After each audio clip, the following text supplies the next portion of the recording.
Hey, this is Kuling and welcome to an unboxing video in 2026.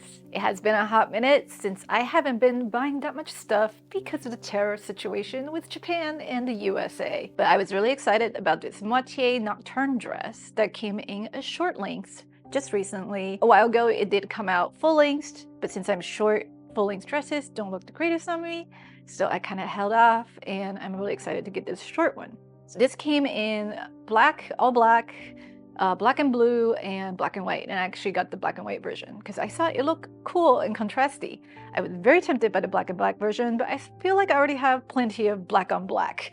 The black and blue, I was also very tempted by that one, but the lace and the ribbons didn't quite match in color, and you know, the blues never match. The blues, they never match. I did hold off on that one. So yes, it was a very painful decision. I finally decided to pick the black and white just because it has that classic Lolita look and is a bit more contrasty, so you can see the different layers in this robe à la Francais inspired dress. So I would say this is a very classic cut for a Lolita dress. It's the fancy hime dress with the poofy sleeves and the, you know, the bodice. So I was a little put off by the pictures just because the material is very shiny. It's not usually the kind of material I would prefer. And the lace did look maybe not that great. And the back neck, it wasn't a square cut, it was a V cut, very strange. So I was kind of a little torn about it, but you know, I wanted to at least get it because I think it looked amazing on the model. Maybe it's great in person. Will it be? Let's find out.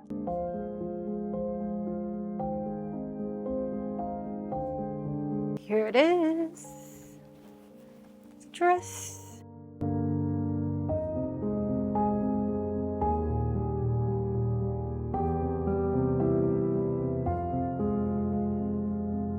So it's definitely a shiny poly on this outer shell, and it's a shiny poly on the inner shell. It's a pretty stiff fabric, not super flowy. It's got this really beautiful cross lace on the edges, and this kind of, you know, the typical lace, rose lace you would see in a lot of Lolita, especially in older pieces. And it has a chiffon striped ribbon. Probably need to iron these a little bit. So I was kind of worried about this lace right here. I thought it looked a little, but yeah, it's a little, you know, it needs to be ironed a little. Here's a little mess up in this waistline. Not the greatest. So the waist ties are not detachable, and they are trimmed with a little lace here. That's also very cute. So there's no sharing at all in this dress, obviously. And there's a zip in the back. Zipper works. So there's eyelet and hook here. And it's lined in white. And there's a little tag here, and the material is in Japanese, so I have no idea, but I'm pretty sure it is polyester, and it's made in China. But yes, as you can see, the back is kind of a V curved shape, which I was a little dubious about. I wish it was more of a square neckline in the back. To be honest, the lace finishing is very rough here.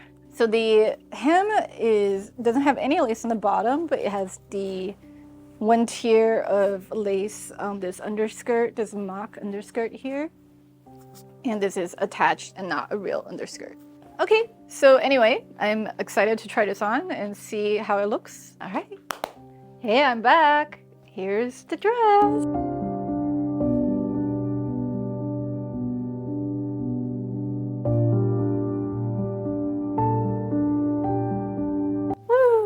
So it's definitely cuter than I thought it would be. I was really afraid the sleeves were gonna be huge, and they are quite poofy and big. And this is a little big for me, so I might take it in a little, but it still looks pretty good. I did have to give it a quick steam because it was quite wrinkled from shipping, but it's really cute. I would definitely say this is one of the more costumey Lolita pieces. It kind of reminds me of stage costume someone will wear, you know, for a show, but it is still a Lolita classic, dresses like this. It does have its construction flaws, like I mentioned. A lot of the lace edging finishes are very sloppy, and the edges are not the greatest. It is definitely not a super well finished garment. The modern moitié quality definitely has been on the decline. But even back in the day, it wasn't super quality, but it was still pretty good. But these days, just the design and the construction have been increasingly quite sloppy, especially for a dress like this, which you expect them to pay a little bit more attention to. But it is what it is. Overall, I still quite like it. I'll definitely wear it to a OTT event, like a formal event. You can wear this casually as a standard Lolita as well. I think this definitely fulfills your typical Lolita stereotype of the poofy dress and the big hair, twin tails. So it is really great for getting that classic Lolita look.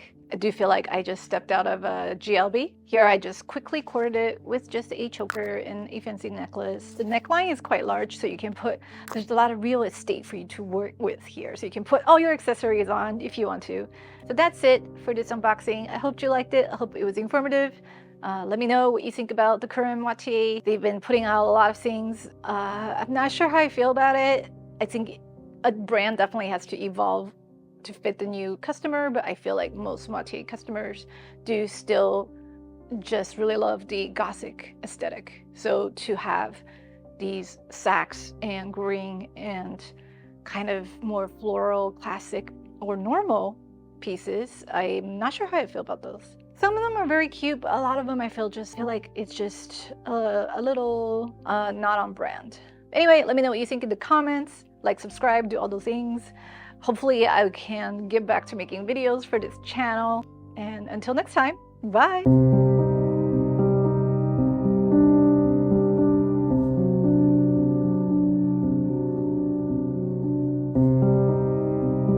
You might as well make a headband with the hair attached, and you can just put it on. And then you won't have to, style your hair. Maybe that could be a thing. Headdresses with attached hair.